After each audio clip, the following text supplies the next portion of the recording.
I actually have to say that this type of virtual event is my favorite because it's not me that's going to share the insights with you. It's advisors just like you who are doing this every day and getting results and building systems in their firm that actually turns marketing into real clients. And there's so much that we can learn from them. So, who is on this today? Who is joining us? We're going to take a minute and let them introduce themselves. And before they do, I just want to let you know if you have questions for any of these panelists, drop them in the Q&A.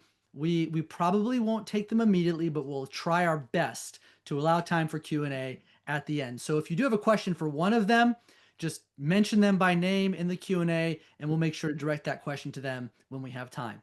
So without further ado, let's get our first panelist introduction done here. Chris, please Yeah, introduce yourself. hi. Glad to be here. My name is Chris Mediate, president and founder of Mediate Financial Services, a family business here, truly a family business. Both of my sons, my wife is also in it. And, we're in Canfield, Ohio this year. I'm celebrating my 31st anniversary in the business in October. So I've been around. I've done everything probably just as wrong as right. So trust me, you can learn from that experience. So we talk about marketing wins, things that I'm, really proud of in here. So some of the notes that, I kind of took, we are now at this point averaging about 10 first appointments a month. And all those are driven from passive marketing funnels. So I used to be, the seminars, all of that stuff. And now we basically, between TV, digital, all the stuff we're doing, radio has all been passive marketing funnels. So, we started looking at that. We have 8x'd our production in the last 5 years, mostly due to my son who is on this call or on this with me right now. Our profit margins have went up because we've been able to pretty much kind of control our cost. This is our first year. Our TV revenue has actually surpassed revenue. So we've noticed the size of the client being much higher than even the referral funnels that we have going through that. And again, we've had about 67 leads a month that get added to our database that we've had, and that's been pretty consistent over the last couple of years. And something I'm sure, Robert, you're going to talk about, something we're quite proud of. We've had about a 39% open rate on our emails. So, been pretty happy with the way that our relationship has gone. So thank you. Hey, thank you, Chris, for Chris. Very nice intro. And actually, I got to get the Chris and Christopher thing right throughout this because now we've got the next generation of Mediate.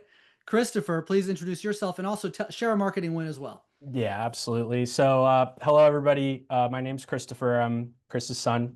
So I spearhead a lot of our marketing efforts here. I'm really excited to be here today to talk with you all.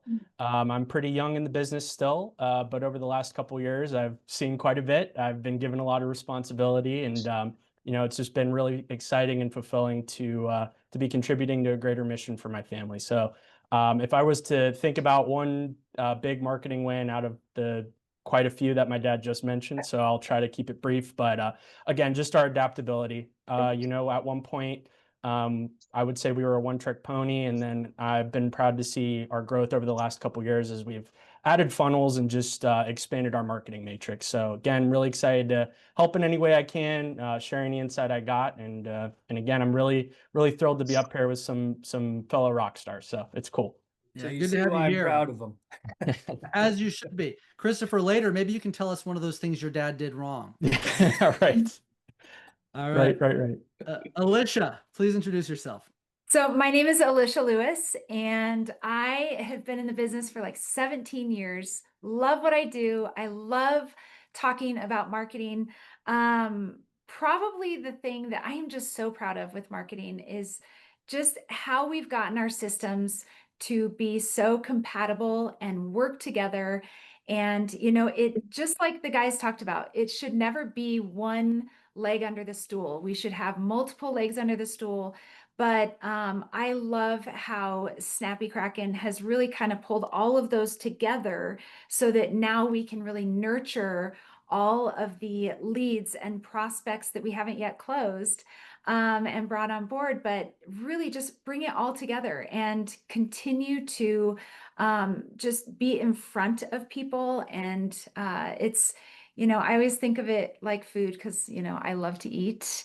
And marketing is not like a waffle where it's all compartmentalized. It's really like spaghetti and everything is working together. I just met with a client today that was like, I heard you on the radio, and then, I got your book, and then I started receiving emails from you, and then I went to your seminar, and it was so cool just to see how it's all working together, and she's coming on board. So I love that. It's the biggest win because we're reaching more people. It's awesome.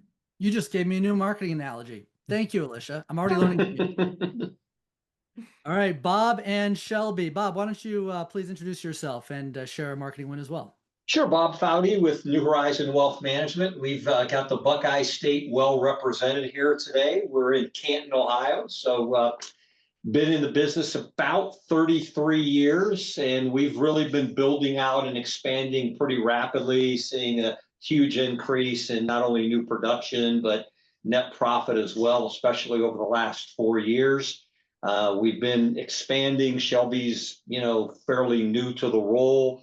We felt it was time to actually create a marketing person and get some of this stuff that we were doing every single day out of our hands into somebody's hands who is much more qualified and could dedicate the time and energy to it.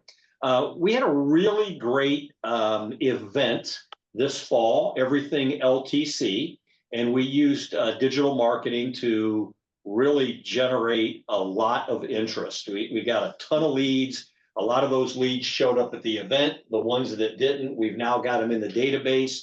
We're able to communicate to them. And I love what Alicia said. It really is all about connecting the dots. And all those little things just add to credibility. It increases identity, and it just makes you much, much more relevant, especially more relevant than your competition out there who is not taking these steps to stay in front of people. Amen. And Shelby, I understand you help Bob with execution. She does it all. Yeah. Hi, I'm Shelby. Like he said, I've only been here for about 2 years. So for me, I think it was just like a lot of taking it in, learning as much as I could in a short period of time. And now I'm a one-woman marketing team. But Snappy Kraken's really been helpful in getting to know how to do that and what that looks like. And also has just been like helpful in regards to the resources and the content. And yeah, and day by day, learning more and more. So Well, we're looking forward to learning from you as well. And for all of our attendees, what you've probably observed already is we've got a nice spectrum here. We've got newer advisors, longtime advisors. We've got a marketing assistant here.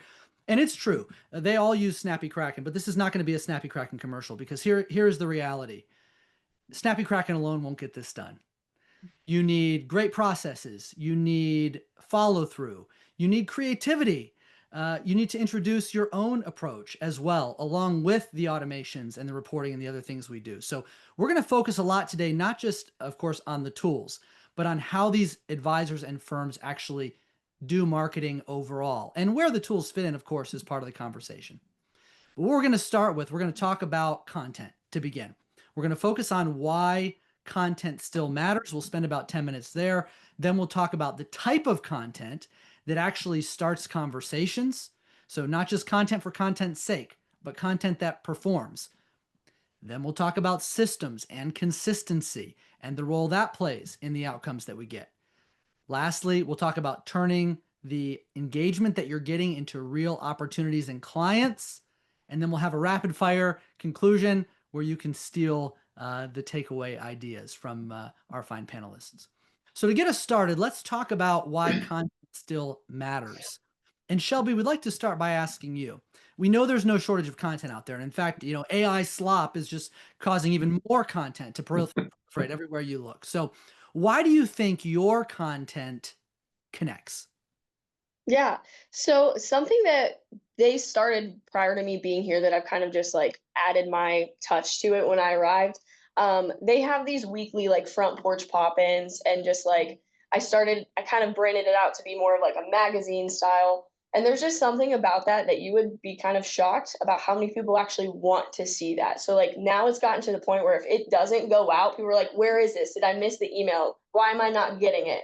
And so I think there's just something to actually like putting a little bit of your office personality into the content that you're sending, and the actual engagement to that. I mean, even with like the prospects and the leads, I've realized that it's just like it's showing us that we're still human behind the email. Like we're not just here to like sell you a product or, you know, send you a million emails a month and be annoying. Like we want you to know that we're actually a team, we're human. And I've just in my last 2 years, I mean, seriously, the amount of personality that people actually want in that, it's huge. And so yeah, I've created this magazine. I send it out bi-monthly. Then we also, on top of that, have a weekly email where Bob just kind of gives his personal life update. That's even in like huge with, you know, our clients especially. But I do think in a way that when prospects are seeing those things, you know, and it's not just like another email about some financial whatever. I really do think that'll eventually, like when that one email does come around, they're gonna be like, oh, this is the firm that, you know, they went on a Gettysburg trip in October and they did all this other stuff that I got to see. And now I see this email that's I'm like, hey, that's actually piquing my interest. Like maybe I'm gonna reach out. So I think it's super important to be personal in what you're sending and don't always just like plug and play. It's Yeah, so true. we had a client say it very well. He says, I look forward to receiving that email because it lets me know everything is okay. And I think that just summarizes it all. It's the interpretation of the client, maybe not what we think it is or why we're sending it out, but how it's received, how it's interpreted. No doubt. Now, Shelby, I just have to clarify. Front porch pop-in. What is? Are we getting like pictures of clients' front porches? Is it your front porch? Can What I, is that? before you go? Yeah. So let me set it up and I'll let Shelby run with it. So during COVID in 2020, as we all know, it was tough to stay connected with clients. And I'm a huge Andy Griffith fan, and I was watching an Andy Griffith rerun, and they were all gathered on the front porch one Sunday afternoon, and they were just talking about life in Mayberry. And it popped into my brain, this is a way for us to connect. We're going to call it Thoughts from the Front Porch. And every week I would send just a little update about what was going on around the office, in our personal life, with our grandkids, with our pets, never anything about business. And it just grew and grew and grew. And now Shelby's kind of picked it up and she's taken it to the next level. And I'll let her talk about pop-ins and the digital magazine. Yeah, so I didn't necessarily stray away from the thoughts from the front porch. So I kind of just expanded that into one big magazine because I'm like, it got to the point where like this weekly email that I was sending, there was so much that I wanted to add into it that I didn't want to shove into a little email. So I decided to create an actual like bi-monthly magazine that has more content, still all your same thoughts from the front porch, but I just gave that a new name and I call that On the Horizon. And then the weekly email, because people still really care about Bob and his life and what's going on. So we still just call that the front porch pop in every Wednesday that goes out to our clients. Love it. Well, we're gonna shift gears. It's a wonderful lesson. We've already got it. Personal. Make it personal. Tie in your own unique angle. That is a powerful takeaway in itself. And by the way, people are already asking to see a sample, so you might be getting a follow-up request. It's on our website under our resources. nhwealth.biz, nhwealth.biz, biz, resources. You'll find it there. There you go. See it in action. Excellent. Let's go to one of the mediates for a minute, and let's ask you what kind of topics or tones outside of maybe just the personal things like we just highlighted are really getting the most engagement for you right now in your content. Yeah, so great question.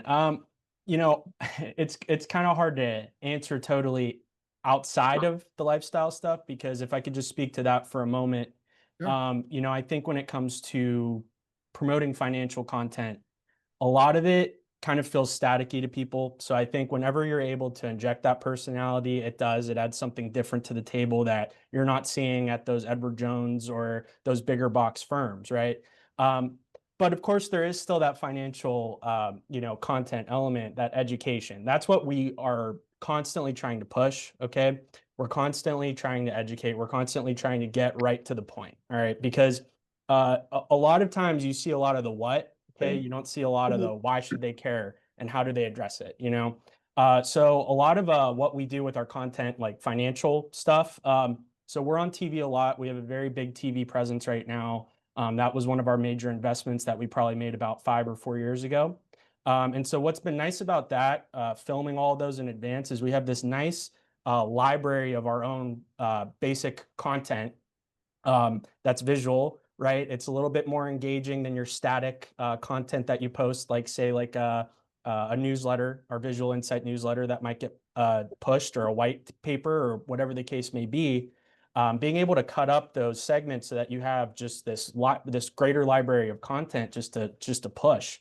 And then so if you think about that, you're pushing views. You know, you're getting 600 plus views on a video, and maybe it's not drawing in the engagement that like a Dave Ramsey is getting, or you know, whatever the case may be.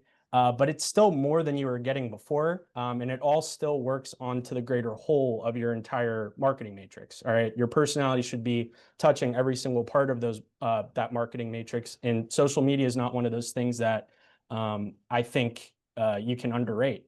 And then, of course, you know, with our email campaigns, we obviously leverage Snappy Kraken, and you know, we try to stay topical, we try to stay timely, and we try to really press on pain points. We try to pay attention to what you know, they're most bothered by. All right, and try to figure, you know, dangle the carrot a little bit, so to speak. Yes, I actually want to dig into that with you for a minute. And Chris, I know you do a lot of the TV appearances, and this is something that I actually pulled some data on that I know you guys did recently. And you use some of these types of campaigns to also leverage the TV appearances and other appearances and turn them into actual leads. Can you just talk a little bit about, you know, how this works, how you take, you know, this thought leadership from TV and podcast and radio and actually get it into a place where they can be nurtured and converted with, you know, with results like this? I mean, your open rates are exceptional, your conversion rates are very high. You know, how do these things connect? Christopher? Oh, okay. I'll lean on that. So basically, I would say as far as how they all connect, I would lean it all back to our messaging. I think you have to have a strong message. I think it has to be simple, right? It can't be something that you think too hard about. So a lot of the things that you'll see between TV, between our podcast, between our radio show, between our digital marketing, you'll notice a lot of the same buzzwords being used, right? You'll notice a lot of the same messaging being leveraged and being used. And basically what we want to do at the end of the day is we want to get these people thinking in a way that they weren't thinking before about their money, how to approach it. So, you know, when you're thinking about retirement, when you're thinking about one of the greatest, you know, goals that everybody is trying to save for, you want to be hitting those elements hard, like Social Security, income. So you have that thing pulled up right there, income. That's such a basic pain point to press on that just produces such major results, okay? Because it's something that you could stack on. It's something that content you could keep pushing in relation to that. And again, at the end of the day, it starts a conversation, right? Because nobody's thinking about their income on a month by month basis, right? So, you know, just introducing that thought process alone is such a big deal. Because, you know, when these people are thinking about retirement, they're thinking about how much they save. They don't want to outlive it, right? They want to make sure they have steady and dependable income. And so, you know, obviously we're here to try to help you with that. And we're there to help the resources out, but we're not hiding any information, right? We're not hiding any of our information. It's free. You know, we always say, if you want help, we're going to give that help to you. So does that answer your question? Yeah, and let's hear from Chris too. No, I was just going to say real quick, you know, just to back on that, you know, when we say keep it simple, keep it personal, and we talk about a topic like this, and I know all of us on here could agree, those are not subject, you know, people are talking about investments and rate of returns, and you sit and you hear all this same comment. And so when we keep it simple, I mean, something like retirement income, you know, how many people are really talking? And so when our message is, it's about the full process of planning, that we're including all this as part of a plan, right? So our messaging, no matter whether I'm on TV or radio, continues to draw the same kind of things because, like he said, it's the buzzword. So we're staying like, this is who we are. This is what we do. So there's never a question when people watch us or do things that we're different. These are the things we talk about. We're not, you know, we're not talking outside of the box things where people can't understand what you're doing. So again, keeping it personal, keeping message the same, and keeping it simple, and hitting topics that are up here. And that, again, we know that just from what we're getting and seeing in content, and we're just zeroing in on it, and it's things that people are missing, and that's been the difference. Yeah. I love it. And, we sometimes we want to be perceived as intellectual or super intelligent, but then we end up talking over people. So That's right. it's such a good lesson. I want to ask you, Alicia, about your content strategy as well. What type of content is striking the tones for your clients and prospects, driving engagement for you right now? Taxes are always a big one. Medicare is always a big one. Probably the hottest one is our weekly updates, because people want to know current events and what's happening and why is it happening. And so that's one that we get, it's a hot topic always. But also just keeping it, just to kind of piggyback on that, like keeping it personal, that's what sets us apart, and having it feel like us, and what are we trying to get across? Not only education, but also, we're trying to also create a feeling. And so that's kind of been our drive for some of the marketing that we do, which has been really good. Best thing said. Creating a feeling. Remember that, right? That's amen. I'm glad you highlighted that. Alicia, can you give us a real world example of how you do that with marketing? Yeah, so we are really personally focused as well. I mean, we are just like all of you guys have talked about. I love the porch talks, or whatever you called it. That is brilliant.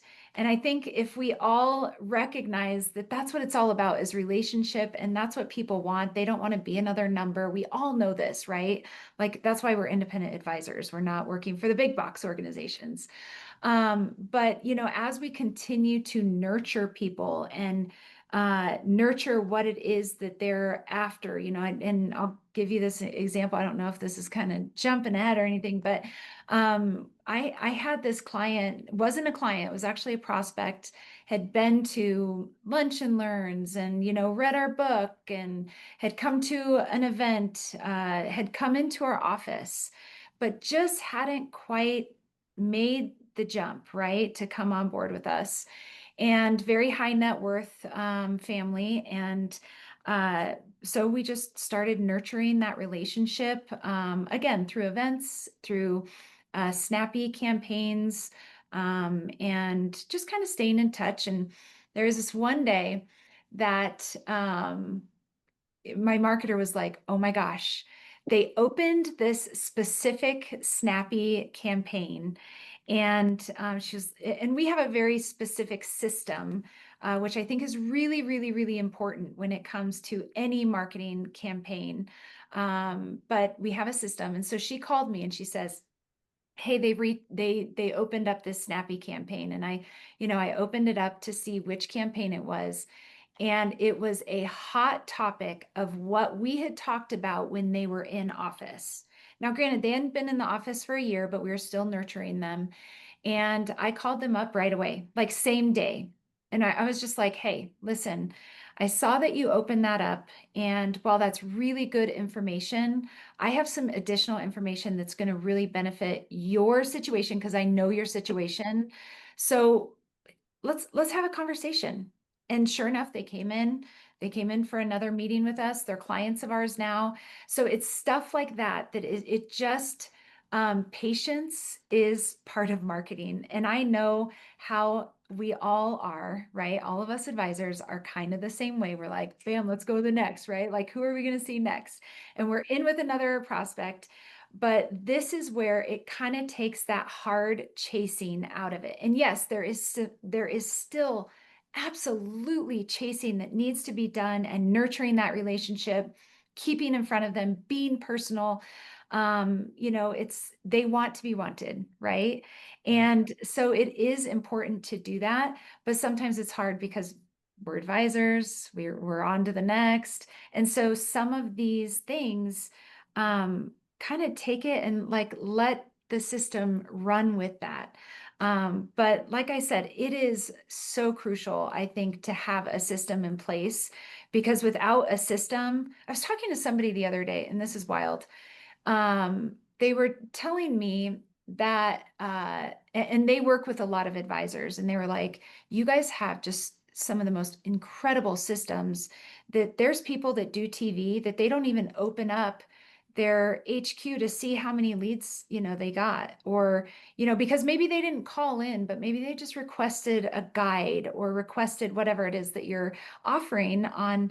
Man, that is an opportunity to start nurturing them, reaching out, calling, emailing, doing all the things, and to try to get them on board. That's the whole point, is to, help them with their retirement. So, yeah, it's fun.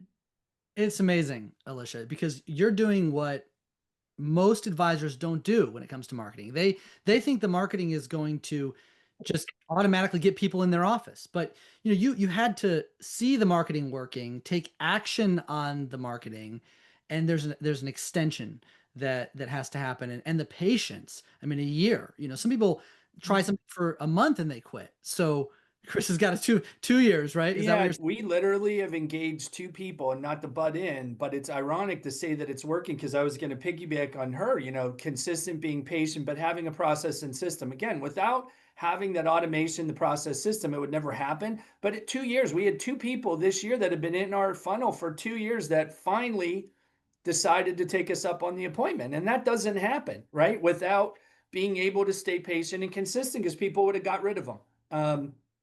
So Yep. it does work. Sure does. And actually, I want to talk to Shelby and Bob about this a little bit, because they have also experienced this, I know. Shelby, as we shift gears here a little bit to content that starts conversations, because really, Alicia, that was the perfect segue into this next section. What type of content? Do you have an example of like a piece of content that sparked a lot of replies or a lot of conversations for you guys? Yeah, so specifically back to the one that Bob mentioned in the beginning, our LTC long-term care planning event that we did, I actually ran, it was one of those customizable event campaigns through Snappy, and I sent it to everybody. And I mean, I made it very detailed. We were bringing snacks for everyone. Like, we had a panel coming. I made it look like it was gonna be fancier than it actually probably was. But like, I don't know, I sent that out to everyone, and I'm not kidding you, I got more response from prospects like that weren't, because we sent it to both clients and like leads and prospects that we just had in our system. I got more response from the prospects than I did my own clients. Both showed up. I mean, it was a great turnout to the event. But kind of piggybacking off of what everyone else was saying, I mean, it's the same thing. Those people that were coming to this event were someone that had already shown up, rose their hand at some point, and then we just kept consistently, marketing to them, sending them emails, engaging with them. And I think when they finally get around to that content that is like, oh my gosh, this is really important to me, they show up and they raise their hand again. And I think that's why it is really important not to just give up on that first, that first month or whatever. I mean, we have several examples of even this past year, people that had came to an event a year ago, they call back in, hey, I've been getting your emails, time is right now, and I want to come back in. So I don't know if I answered the question, but that was Yeah, the you did. example. You clearly practice what you preach. I actually was observing something staggering, which, the average advisor in our database has about 1,000 contacts. I noticed you guys have 14,000 plus contacts that you sent this campaign to, 35% open rate, and 30% of the people who visited the page actually took action on it. I was blown away by this performance, and it speaks to what you're discussing right now. Bob, what is the big picture on, like, building a database this large and engaging it over time? What has that done for your business? Well, for years, I only focused on the people that decided to come in to the office. And if you came to an event but didn't sign up, you went in the dead file. And there was no communication. There was no nurturing. There was no re-engagement. And listen, when you're doing seminars and you're doing radio, you're doing educational events, lunch and learns, I mean, there's an acquisition cost to get these people to come in. And then, the light bulb went off that we've got box after box after box of these people that we paid huge money to get them to an event because they didn't take the next step. We just basically ceased communicating. I hate to think of what that number would be if I would have been a little smarter a decade ago than I am now. So I think having an opportunity to build out, and people call them lead funnels, and to me, it's like sitting in a boat. Instead of just having one line in the water, I've got 6 or 8 lines in the water. Well, now I increase the opportunity to catch more fish. I'm still the same guy. I'm still in the same boat, but instead of having one line in the water, I've got multiple lines in the water. And I think Shelby hit it right on the head. It's a slow go. It's like radio. I did radio for years, and every year I would sit down and ask myself, is this worth it? But it could. All of a sudden, because of consistency and being diligent, that spark, that flame, and now it's one of the biggest lead generators that we have. So yeah, I think all of this stuff, again, it all connects the dots. It all makes you relevant. It builds brand image. And let's face it, everywhere they look, they see you. That's not a bad thing. That's right. You nailed it. Go ahead, Christopher. Yeah, I just want to piggyback on that real quick, because there's one big thing that I noticed that we haven't brought up yet that is so crucial to marketing. It's positioning, right? So that's what a lot of this is. We're keeping ourselves in position. Okay, we're not trying to convert instant wins when we're making these investments and expanding our marketing funnels. We're actually making these investments for when the market plunges and people are dialing the phone looking for financial advisors. They're thinking subconsciously about you. They're thinking about the personality you're injecting in your brand. They're thinking about the consistency at which you're trying to deliver them value. So definitely why you want to be considering that is not just because of all the obvious other benefits. It's the positioning element is just so key, so that when something triggers them to think about it, you're there. You're already top of mind. You're already in their subconscious. So You want that's to all. be the go-to person. Right. Yep, Mhm. exactly.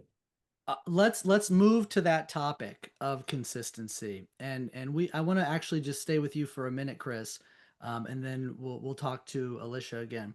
The content planning process that leads to consistency. How do you approach that? Is it weekly, monthly, quarterly? Like, how do you decide what, when, and where? I think there's a element of, you set the calendar at least a month in advance, and those will be your fixed easy plays. It might be timely, it might be topical. Say for instance, if we're nearing tax season, I'm definitely going to be inserting some stuff related to tax planning, right? So, but then of course there is that week to week element, right? You want to be adaptable. You want to, if there's something that just came up randomly at the office that you want to post about or shoot out in an email, you should still keep some flexibility into your marketing plan. But when you're able to at least set it out in advance so that you have a baseline knowledge,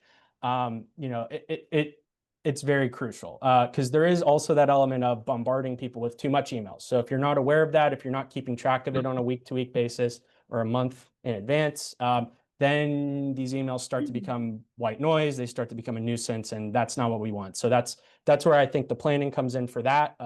The performance of our email funnel. Obviously there's evergreen topics to lean on a month by month basis, but that's usually the mindset of how I usually approach it. I'll even go through some headlines for the month or something like that just to see what catches my eye or what catches my attention. And of course, Snappy Kraken is such a phenomenal resource for that, because they just have such a wide library of, what I'm looking for is usually already in there. So that's my answer to that. Yeah, thank you. Alicia, you really impressed me when you talked about the consistency of your process. And you already gave one example. Are there any other templates or tools or systems that you use to keep things organized and make sure nothing slips through the cracks? We have an incredible marketer. I mean, I think that that's probably one thing. And her main focus has really been processes, right? And we do have very specific systems of, when somebody, whether they come to a seminar or if they saw us on TV or radio or movie or whatever the marketing funnel is, if they don't come into us, then they're put on that nurture system where we're nurturing them, reaching out. We actually have a very specific system of, email, call, and it's like there's a specific days in between. So they pretty much get really 7 personal touches before we put them into a snappy campaign. And then that's when we start more of the automated nurture system. And then we have, even after that, once they do, you know, even just, go to the next step with a snappy campaign, whether they open it or go, kind of ask for more information, we're calling them right away. And not, I would have to say there's some, because, kind of what Christopher said, we don't want to be this like stalker, right? But we also don't want to drop the ball and let them slip through the cracks. This is part of nurturing, is letting them know that we see them and we see that they're concerned about whatever it is that they're concerned about. So again, it really does come back to being very, very intentional, and knowing the people that you're serving. And I think that that's really big. It's not just like, oh, they're all the same. Like, because people like to be remembered. People want to be seen and heard. And so really focusing in on that. So pulling up the notes and saying, hey, I remember when we talked last time, and they're like, oh my gosh, how do you remember that? I'm like, okay, yes, near the notes. But also just and so kind of knowing when to call, or maybe even, there's some times where I won't call personally if it's my client or a person that I met with. I might say, hey, Carrie, why don't you call them and invite them to the dinner next week, or invite them to the movie coming up, or whatever it is. If we have an event, personally invite them and say, hey, bring a friend, so that, like this could be a fun night out or whatever, and just make it very personal. And I know we keep saying that, and I think we all know that. But the more structure that we have and processes that we have in place, the better it's going to be, not only for your team, but for the success of the business, right? Because then you're not losing leads, you're not losing the opportunity, and you're kind of jumping on it right away. And then it's fresh to them too. Like, yeah, I was concerned about that. I just read that. Like, that's crazy that you are already reaching out or whatever. So it is really important to, again, just be really, really intentional. Yeah. Shelby, what role do systems play for you guys? Yeah, I actually wanted to mention the calendar that Snappy Kraken provides. I use that every month. Like that is my go-to. It was easy for me, especially when I first started, not really knowing what the heck to do. It kind of lays out your marketing plan for your month. And then like you were saying, being flexible week to week, I think is also really important. The other great thing about Snappy Kraken is that you guys do timely emails. So especially with the recent government shutdown and now reopen, like just emails about that, kind of what's going on week to week. There was a client one versus, the lead prospect one. And I took advantage of those. And I think that's a big part of what I do every month. So I love that you're talking about this, because when I was talking to Carrie about this before this call, she was like, oh, we have like the full-time, like full calendar.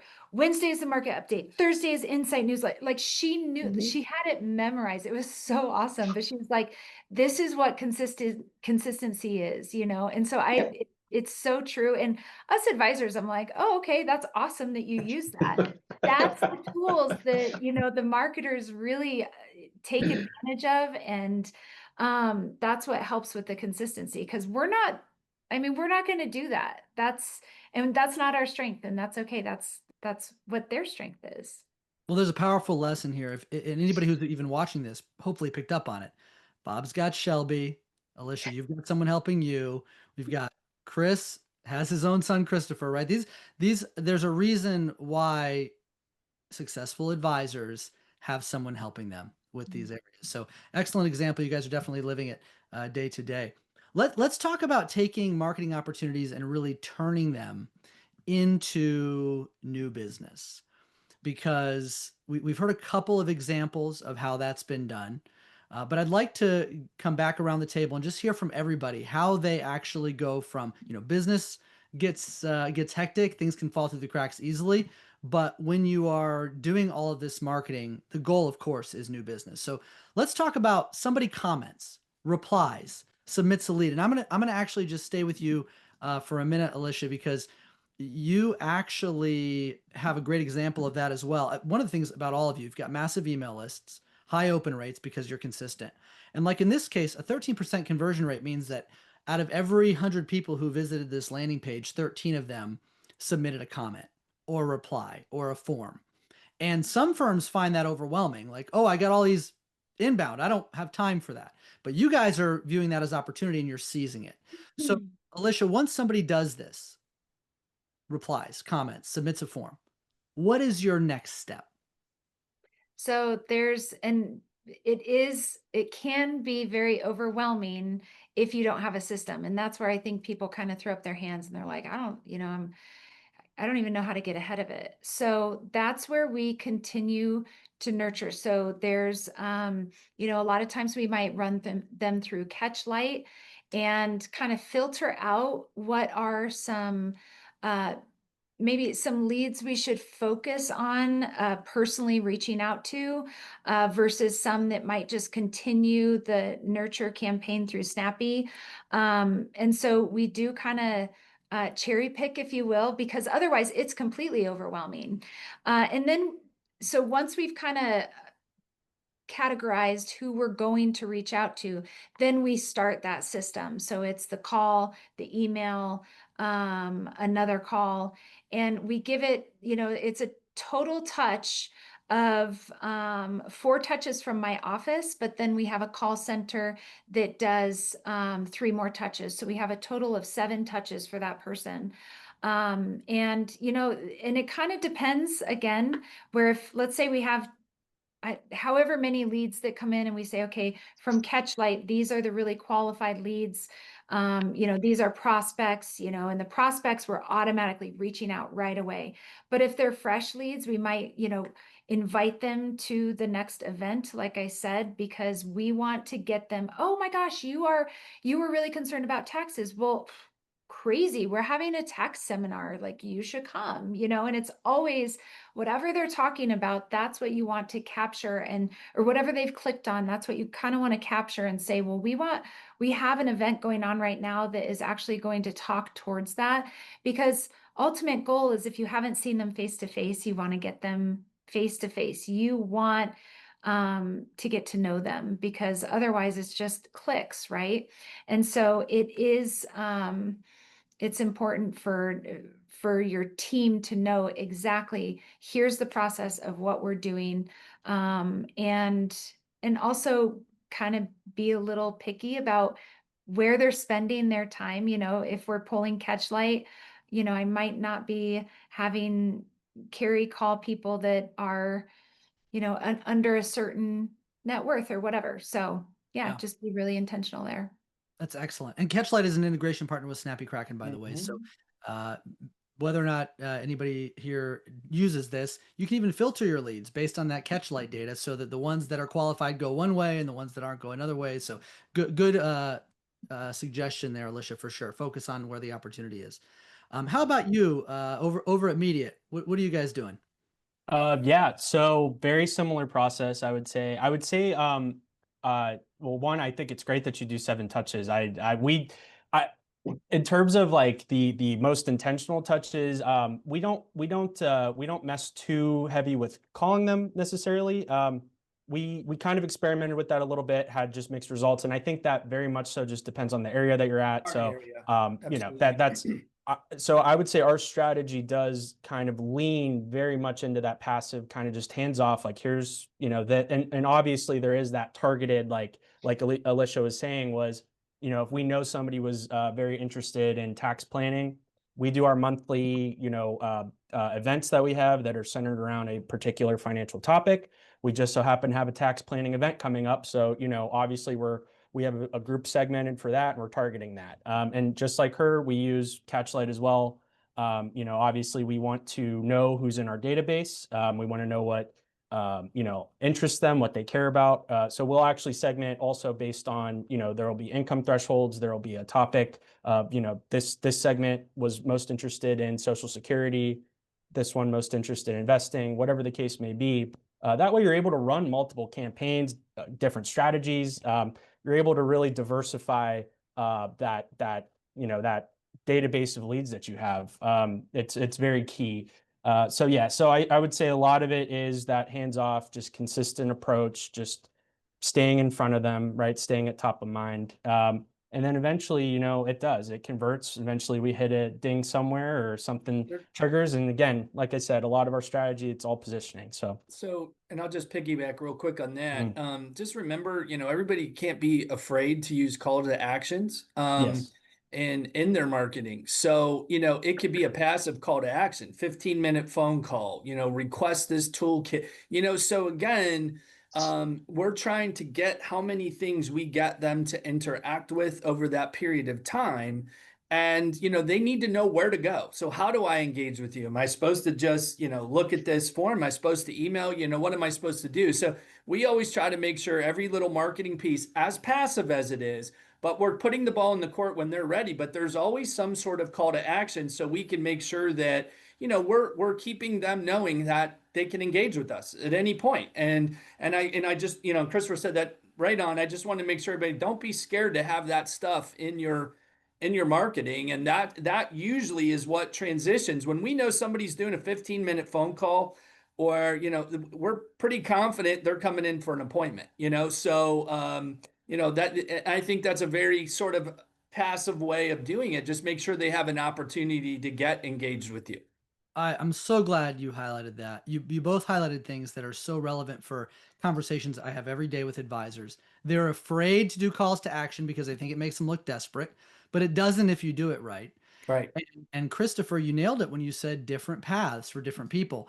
And I do want to take just a minute. We're talking about concepts, but I want to just show you an example, a concrete example, as an audience. When they talk about nurturing over time based on specific personas or interests, this is what they're talking about. When leads come in, they're being enriched. This is where Catchlight lives, right? Enriched with third-party data. So you know who this person is. How old are they? How much money do they have? And as they're clicking and engaging with content that's persona appropriate, campaigns like this, it's moving them through with these occasional calls to action. When the intent gets high enough and when the qualification is there, the system will recommend personal outreach, or sometimes you might take that action on your own. Right. So you might be hearing these things saying, how do I do that? What does that look like? I just want you to know this is an example of a single automation that really does what Chris and Christopher were just speaking to. Now, Shelby and Bob, I want to turn attention to you guys for just a minute, because turning engagement into opportunities and clients is where a lot of firms struggle. They just do the marketing, they don't actually turn it into revenue. So how about you? What are your practices for how you take these opportunities that arise and turn them into real revenue? I mean, kind of jumping off of what everyone has already said, and I think almost bringing this full circle is being personal when that person does reach back out. I mean, I have my own internal workflow that, like, if they reach out, whatever it was based on, what I handle. I mean, whether that's another email, phone call, text message, but it also gets to the point where I'm like, if I'm not getting a hold of them, I'm actually probably sending them something in the mail, like a handwritten note. I throw in one of our magnets with our address on it. I'm just saying, hey, saw you did XYZ. I mean, even if I can, include a white paper, I know you were interested in whatever this is. And that goes back to even just like notes. Like every time you interact with someone or they interact with you or you're talking to them, and keeping track of that so that the next time that it happens, you can refer back to it and keep that personal touch in there of like, I'm actually getting to know you and your interests. I'm not just out here doing the same thing with everyone else. I think that's where we kind of fit in and what we're doing, that I think really works out. I mean, recently I just kind of did that. We had like a list of people that were on a wait list for an event, and they weren't able to make the next one. I literally handmade another invitation, sent it out myself with a note that said, hey, I know you weren't able to make the last one. I was super bummed, but I'm super excited to offer this event that we're holding exclusively for you guys. We lost your audio for that event. So good. Yeah. We got most of it. That's excellent. Using the data to do the real work. Bob, anything you'd add there? No, I think the group's done a really good job. Consistency, being persistent. I love the 7 touches. I've got a page full of notes. That's at the top of my list, and I love that idea of email, text, a couple of phone calls, And then, now we're going to kick them off to the call center. I think it's just easy to go, hey, we got a lead, kick them to the call center. But that doesn't connect. That's they identified with you, not the call center. And I think the repeated contact, the opportunity, the offerings, hey, you matter. This is why I'm continuing to call. And then, okay, if we can't engage, then we're going to kick you to nurture. We're going to kick you to the call center. And when that time is right, we'll intersect. And by the way, I don't know who's listening, and I apologize in advance if you are at one of the big, the giant aggregators or integrator RIAs that have big call centers, but that's what they do. Every lead goes to the call center. This is a chance. What you're hearing from these advisors is a chance to differentiate yourself by introducing the personal, and it does make a difference. Now, we've got some amazing questions, and we only have 9 minutes left, so I'm going to try to go through these quickly, and then we'll do a rapid fire round at the end. So first question, Mary wants to know from Chris and Christopher, do you use keywords on your TV and radio show to give them access to guides such as the retirement income guide that's in Snappy Kraken or things like that? Yes. Yes, we do. Yep. So we actually, it's clear is what the word we use, and we flash it on screen. It flashes an 800 number. The website that they need to go to, because we actually have a website that we built out that has our call to action, which is our Clearview Retirement Toolkit. So there's a lot of consistency. Our process, we call it the Clearview Retirement Process. So there's that clear transparency element. Those are the words we're like trying to, gear into our marketing processes, basically. So for TV, we kind of do that same thing. Clear, we'll flash visit on the TV show. Tax analysis is another one. So each segment's kind of different because obviously we record them in advance, but generally speaking, yeah. Because again, it stays with your message. Mm-hmm. Yep. Internalizing, subconscious. That's a big element of it. Yeah. Reinforce those messages. That is a very good lesson. Now, this is for anybody to answer. There's two types of marketing methods that the audience has asked about. One is asking if anybody does webinars successfully for driving leads. The other is anybody planning any client appreciation or holiday events for end of year that you'd like to talk about? Well, I mean, I can add on the holiday events.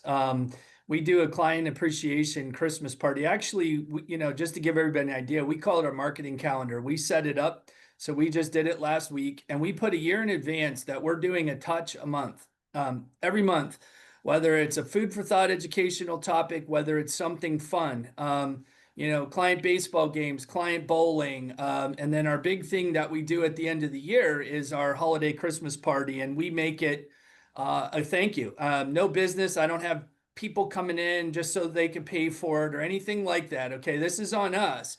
But it's showing that we appreciate them. We make it very nice. It's a sit down. It's at a very nice place. And it's not cheap, okay? But again, you don't have to make it terrible. But again, remember, people are going to witness that you care about them and you're saying thank you and you're sending the message that, we are putting our money back into knowing how important you are to us. And cannot tell you how much that has resonated. We've been doing those for 12, 14 years. They get bigger and bigger. And people mark them on their calendar a year in advance. They refuse to miss the date. We keep the date consistent, and we try to make it, just a great. And it's 12 to 3 on a Saturday, so we don't take up somebody's whole weekend. We don't do that, and it sets the tone for the message and the spirit of thank you, holiday season. What a time to enjoy family. And a thank you. And I'm just telling you, it's been a huge differentiator in our business. And I'm going to tell you this, when that gets in conversation with somebody saying, what do you mean you're going to a Christmas party? What do you mean they do that? My advisor doesn't do that. And it's all about caring about them, being personal, differentiating yourself, and really showing somebody, as we all said this message, do you really care about them? I mean, are they just a person, or do you really get to know that person? And they know if you're full of it, okay? So make it personal. Retirement planning is personal. I mean, that's fact. And so the more personal you get, I can't tell you enough how much it's changed our practice. Yeah. And just to piggyback off that, I'm sorry. So it's, again, it's creating also that community element, that togetherness. A lot of we think about those emails that we all talked about that we do.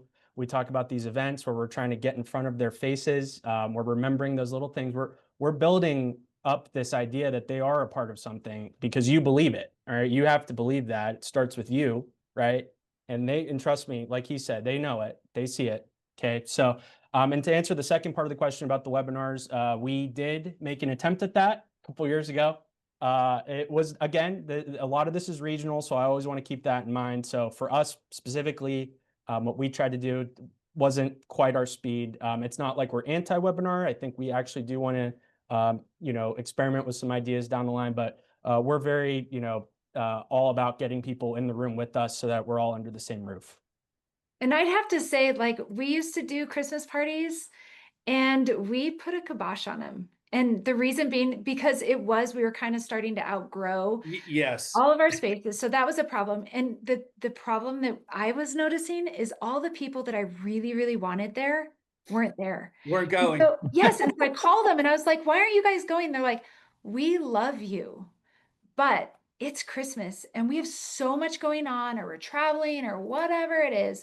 And so we actually ended up starting doing events every other month. So kind of similar, but each event it kind of hits on a different person, right? We've got like museum events and goat yoga and wine events and lunch and learn. So we have all these different events, and so we've kind of shifted away from the Christmas party, but we love on them big in those events. And I think it's actually worked out better for us because at those big Christmas parties, it's like you're kind of the star of the show, right? And you sometimes you don't get to talk to everybody, or for me it was really hard to get Oh, no, I true get it. time with people. And so yeah, we kind of I think if you really want to differentiate yourself, is you incorporate events like this into your calendar. Because the Ed Jones guy, the Raymond James guy, they're not interested in this kind of stuff. We do something that is so unique. It's actually become a competition amongst our clients. We've gone and did 1-day bus trips. We have now went from 1-day bus trips to overnight ventures. The bus will hold about 50 to 55 people. And when Shelby sends that email out, it is a mad dash by our clients to get registered. I mean, we literally have the bus sell out within 10 to 15 minutes. And then it's 50 people on a waiting list, and it's a competition. I think this will get to be where we have multiple buses eventually. And the great part is, I was really hesitant about this, but clients are willing to pay for the experience. And what's happening is we're now seeing clients beginning to develop relationships With each other. client to client. Yep. And they're getting together now to play cards or go out to dinner. They met on a bus trip. They found something in common. And it just gets phenomenal traction. Last Christmas, we did a bus trip we went to dinner. We went to Cleveland Playhouse Square for The Cirque du Soleil. And it's just fantastic. We just got back from a Gettysburg trip about a month ago with a bus full of people. And we've kind of went away from the Christmas party thing, from the individual client event, and just trying to have more events throughout the year. And it is a game changer. It truly is. Well, you guys gave some phenomenal closing remarks. We didn't get to do a rapid fire round, but that's okay because we answered the audience questions. How would the audience like to just give a round of virtual applause? Panelists, you can just react on Zoom, or there you go. See the little hand. There they go. You guys, thank you for sharing, everybody. It is an honor to serve you and play a part in your growth and success. Not to mention the fact that you're just genuine people who care about your clients, and that makes you really fun to work with. So thank you for participating today. Thank you, everybody, for joining. We hope you learned something.